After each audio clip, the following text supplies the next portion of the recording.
All right. So I was going to read from Socialism Betrayed, but I think I'll do that separately. Maybe I'll do that a little bit later. I'll either come on here live or I'll post something later in the day.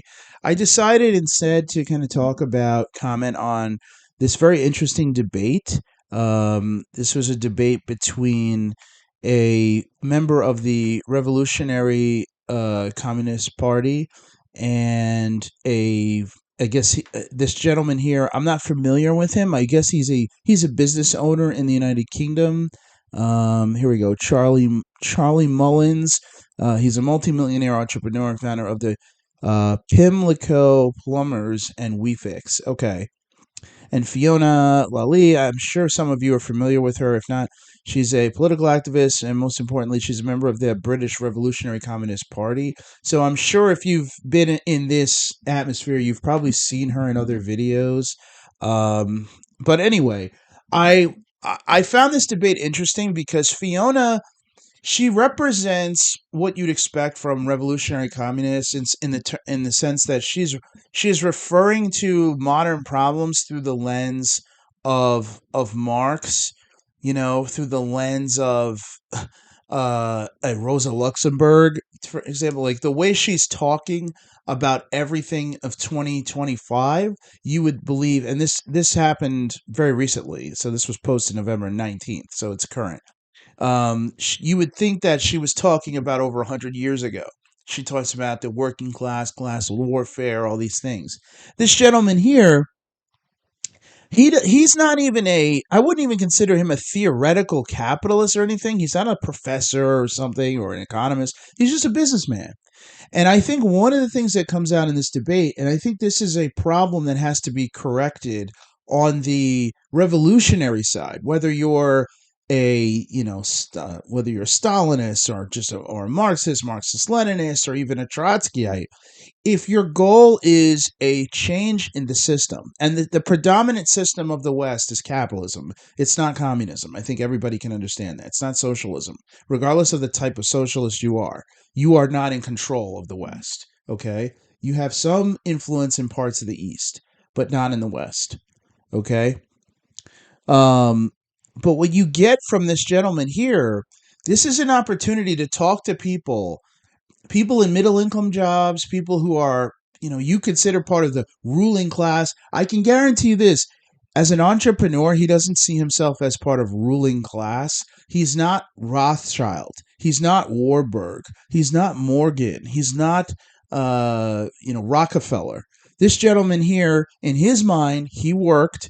He hit a home run on on two businesses. He has a lot of money, but he pays taxes. He works hard, and he just thinks that the communist is lazy.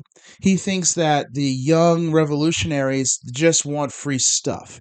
And what the revolutionaries need to do, and I'm not saying revolutionary party, but what people on the side of change, what they need to do is calibrate and start understanding better who you're talking to. Because when I hear this, I can hear my friends who are capitalists and who are doing well in the system saying, yeah, you see, this guy is just, he's not ruling class. He doesn't own the banks. He's just a guy who worked hard, made a lot of money. And they view her as being like, oh, she's just upset because she'll never get a job at his business and she doesn't have as much money or whatever. And the truth is that she is explaining a real relationship for the more common person and the system than what he can explain, because he doesn't understand that. But he is not the targeted ruling class that makes the decisions for the whole economy. He is just somebody who has done well in the system. So you have to be able to differentiate that. And when you're debating him, you have to relate to him why, for example, why his managers, okay, the people who are, an analyst level at his company or a manager level at his company, why they can't afford the house that their fathers bought, why they are struggling financially. And it's not because they're not paid well, quote unquote. It's because the system is cratering. You have to be able to relate that to people. And that's what I'm trying to do on this channel. I'm trying to relate to a wider group, not just because middle income people don't have the tools. You're going to hear in this part here. She's going to explain about working class and collective bargaining. Working class people have more tools at their disposal through the workplace to deal with the managerial class than a middle income person. Middle income person, as somebody who's worked in a lot of these kind of jobs, you're negotiating alone with human resources and with the management of a company. You are not collective bargaining. You are not able to if you protest, if you stand outside your company office and you put up and you hold up a sign, you're just going to be fired. You're not coming back. There is no negotiation, there's no unions, there's none of that stuff. There is no collective power in middle income jobs. It does not exist. You could say, well, why doesn't it exist? Well, because this like facade of a class was created by the ruling class out of necessity to be a counter to the working class, but also because they were needed to facilitate the work. For example, to be the analyst in the bank, to be the lawyer in the 4,000 lawyer law firm, to be the I don't know, whatever, any part of the economy of the capitalist society or any society that involves like middle income, it's to serve the ruling class in a way. But that role doesn't involve collective labor. So it's not like I churn the machine and then the guy next to me churns the other part of the machine. You don't see what your neighbors do. You just do your part in a computer and that's it. You do your part, send your memo, that's it. It's just not it's not this kind of work where you're working with somebody who's standing next to you. I can work with people that are that are 1,000 miles away. It's a very disjointed and different experience. So that's another reason why those kind of jobs just don't align with the revolutionary output that you get from like a protest or collective bargaining negotiation, things like that. And that's part of the reason why working class people have to lead the revolution, because they're the ones who have the exposure and they're the ones that have the tools. But let's go into this a little bit. We'd love to resolve the problem, but you will never resolve the problem while you are giving people money for doing nothing. You will never resolve that problem. The UK economy is in a big mess at the moment. Why? Because we've got more people taking out of the pot than putting in the pot. People have got to contribute to make the things better all the way around. But the way you're sort of wording it, it's like as if we're rivals and enemies. And you believe me, most bosses, they respect their workers, they pay them well because they know that everybody benefits from it. I mean, Rod Stewart is trying to make a point here. He's trying to make a point. And look, you got to understand also, this is one thing, just a real piece of advice to people. This guy here, he may or may not be a good guy, but he is not. I don't get the vibe that he means malintent. I get the vibe that he feels like almost offended. Like, again, he worked, he's successful, and he doesn't understand why you're coming after him. You have to be able to differentiate. He is not your enemy, quote unquote. He is the enemy in the system, in the game, but he's not personally your enemy. And you can explain to him the cratering of the system. Like he admitted in that clip, he just admitted something's not right. But he thinks from his perspective, the thing that's not right is that people aren't doing anything and getting money for it. Well, if he's talking about illegal migrants sitting in a hotel, that could be an argument. But if you're talking about people who want to work and do work, but they still need government assistance because they don't make enough, that's not that's not the case. And the reality is that it's not the workers' fault that the economy in the UK and the same thing in the United States is not doing well for people. That's not the fault. Okay? There's enough money printed to cover all the costs of every person in the entire country. That's not the issue. The issue is the system itself. The issue is the system itself. Okay? and she's going to counter what he's saying. But his miscalculation of the problem tells you the bias that somebody like him would have, and you have to address that. You can't look for free handouts. This is why it's so dangerous when people align themselves with Democrat socialists, because they turn around and say, yeah, we need free stuff. Something could be free or cheap, but the goal isn't free stuff. The goal is an economy that produces in abundance so that people can afford the things and the services that are in the economy. Fiona? Yeah, well, to be honest with you, I would say we are enemies. I would say that we are living through a class war, and class war is necessary.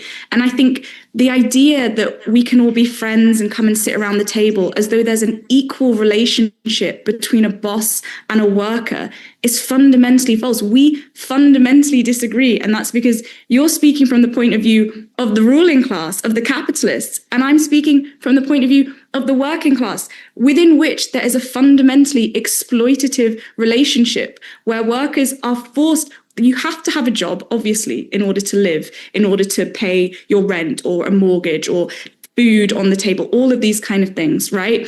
You have no say over what your wages are, what those conditions are. The only time workers can improve their lives is through things like strike action, is through collective struggle and collective bargaining. I support that because it's the only way in which workers are able to gain some power over the situation that they find themselves in. The suggestion that we can all come around the table and agree and be friends is so out of odds with the reality of the situation and the reality of the relationship. It might not feel nice to you as a boss, the idea that workers don't like you, but it's not really about you or your personality. It's not even about you as an individual, to be honest. What I'm talking about is the whole system and the way the system is set up. And I think a lot of people feel, you were talking about how we need more people who contribute than take away. Well, that's exactly what billionaires are. That's exactly why billionaires are the problem, because they sit at the top of society, amassing this huge amount of wealth that no one needs at all. And they don't put it back into the economy. They don't put it into things that we need, like the NHS, which is grotesquely underfunded, which leads to deaths, which leads to problems in people's lives. They don't put it into what they actually need. They put it into their own little projects where they can make more money off of money. That's why I call it parasitical. This is a crazy system, and people die as a result, and that is irrational, and it makes me angry. But also from a logical point of view, that seems like a totally the worst possible way for us to organize our society. And I think. So let me just say right here, because I've been in the room with the people themselves. They would believe that when they operate as a business, and this is the fundamental difference in the mindset, right? And again, you have to understand, if you're going to have conversations with these people, you really have to understand. And this is the perspective I want to bring to this conversation. When she's talking to my friends or people like this, right, who have been in the system for a long time and maybe actually doing well in the system, right? Because a decent percentage of people have done well in the system. What they think is that their operation, the lights turning on, okay? The lights turning on, the computers turning on, and the function of their business operating, just operating, that is contributing back to the society. That's the difference. Now, I don't think that's the case. And the reason I don't think that's the case is very simple. That in the society, we have proven that that's not enough. We know that that's not enough. We know this. But my point is that Fiona is she's making the correct assessment of the system and the relationship. But the thing that she is not going to get from talking to this gentleman, and it's again what I've heard my whole life, is that he thinks the contribution, and people like him think the contribution is the system operating. Because if the lights are on at his office and there's 100 employees there, let's say, right? And then there's factory workers. Those people have to get up in the morning. They have to buy coffee. They buy coffee, then they buy a breakfast sandwich. They buy a breakfast sandwich. Okay, the breakfast sandwich place needs electricians and plumbers and advertising. They need internet. They need television. Okay, so you need telecommunications there. Then you need somebody to deliver the service. Okay, they deliver the bread, they deliver the eggs, they deliver the bacon, whatever. Then the people go to work. They have to take transportations. They put money into the system to take them to work. They get to work. Then that office needs the same goods and services that the breakfast place needed. Then they're gonna have lunch, and then they're gonna have to go out. Then they have money to spend on dinner, and then blah blah blah. That is how. That's an economy, right? And there's various marketplaces that feed the economy. The question that we ask ourselves in the situation is the capitalist structure over the market the correct structure? And I think obviously many communists, many socialists, many revolutionaries, even ones with different opinions, and there are various opinions, they would all say no, because capitalism is the maximum extraction of profit, and it's where profits control the society. And markets can exist in communist countries. We see that. Vietnam, China. There's markets everywhere. There's markets in North Korea. And what I mean by markets are the human necessity or the human want for goods and services. Somebody has to provide a place for those goods and services, and you interact with those goods and services. But he believes that his contribution and the contribution of people like him is that when they function in society, just functioning in society, that contributes because he's paying people to do something, they're doing something, and that in the economy, their act of doing something creates other economic development.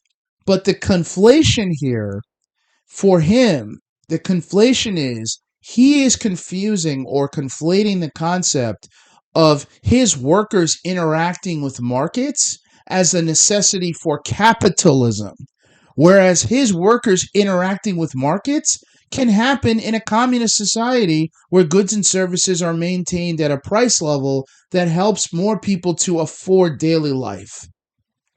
That's the big difference. Okay? That's where Rod Stewart, and I'm saying this jokingly, obviously it's not his name. That's where the gentleman is missing the boat, right? That's where most capitalists miss the boat.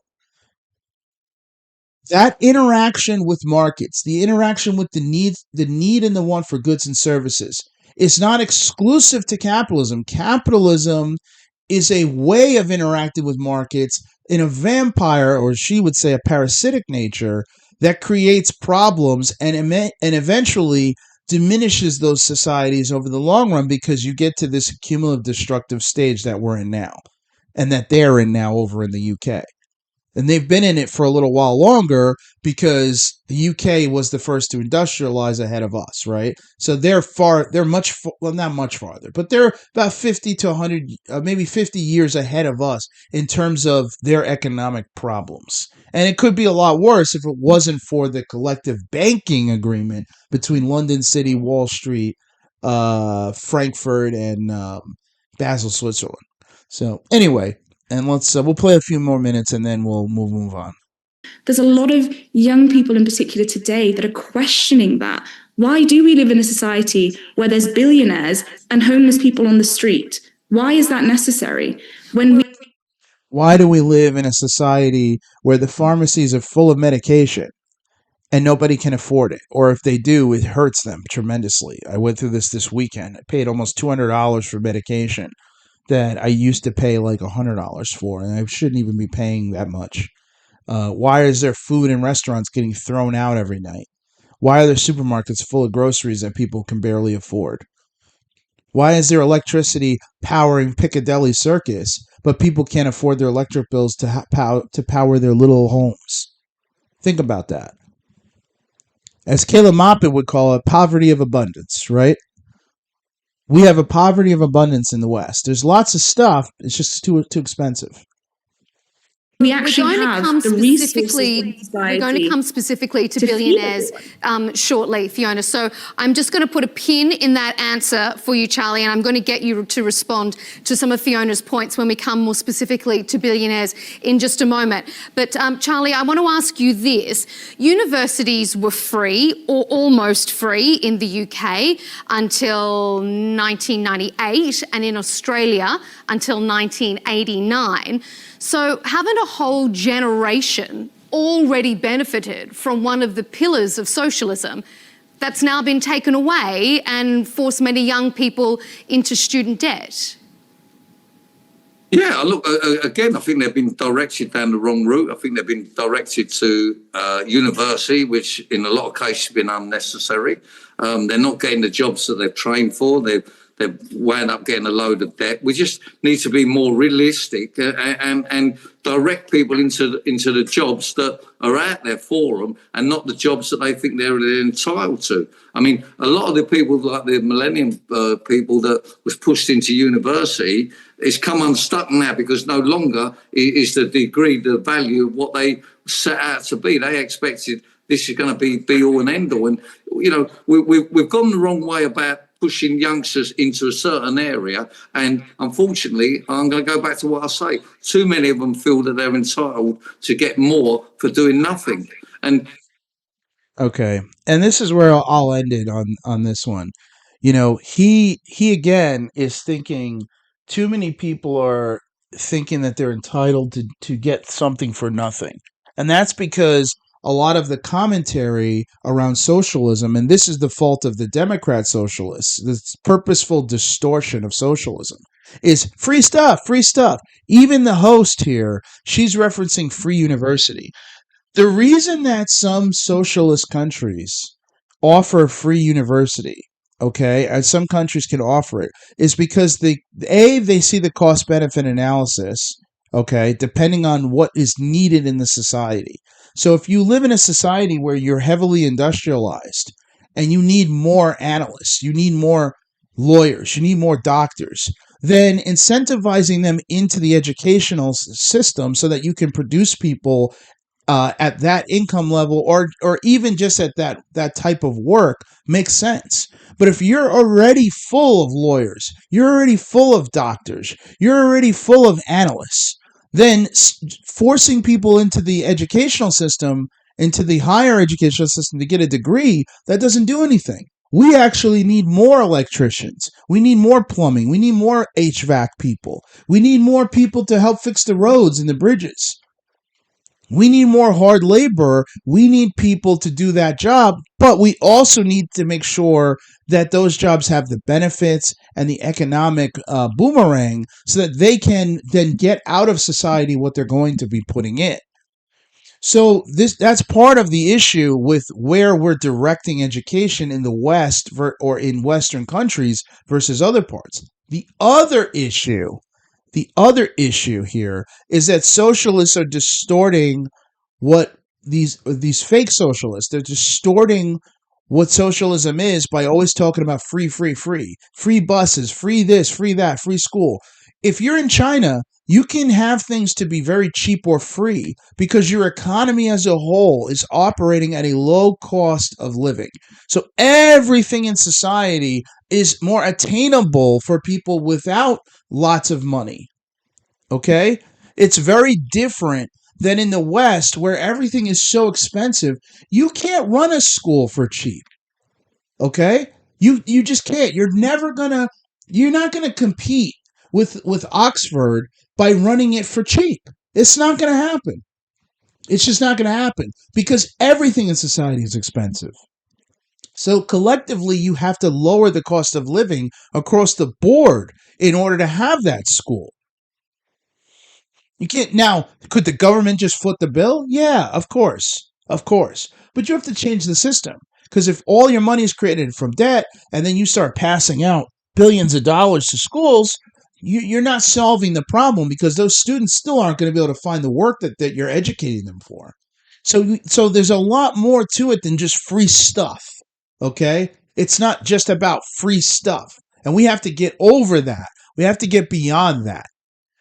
It's a stereotype that makes somebody like this think that everybody's lazy because they just want the free thing. And that's not the case. It's not the case. Anyway, I thought this debate was really cool. I probably talked too much over it. I apologize. I will put a link in the description to the actual debate so that you guys can take a look and listen to the whole thing for yourself. I think it's fascinating to hear the. I love listening to the to people with different backgrounds argue about this stuff because I think, look, that's the dialectical, right?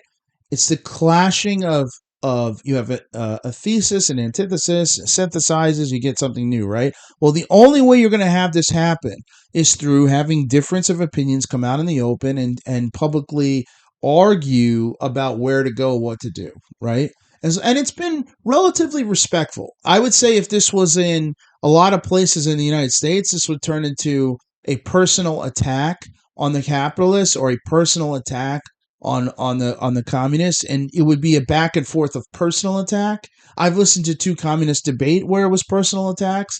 This has been relatively respectful, and at least the discourse here can be deciphered intelligently without the name calling and all the other nonsense. So good on both of them for that. Good on Fiona. She does great work. They put out some really good content. You don't have to agree with everything to appreciate the content, and I just want to thank them for that. And also good on this gentleman for coming on and at least being willing to put his name and his face out there to discuss, and whether he means to or not, and this is something to take home, everybody, whether he means to or not, he's helping everyone. He's helping us because he's putting ideas out there that we can discuss in the open, and somebody who believed in his way of thinking, somebody out there changed their mind tonight because they heard this. So good on him. We'll do more later today. Thank you, everybody. Look out for any live streams that may be coming. Appreciate it. Thank you.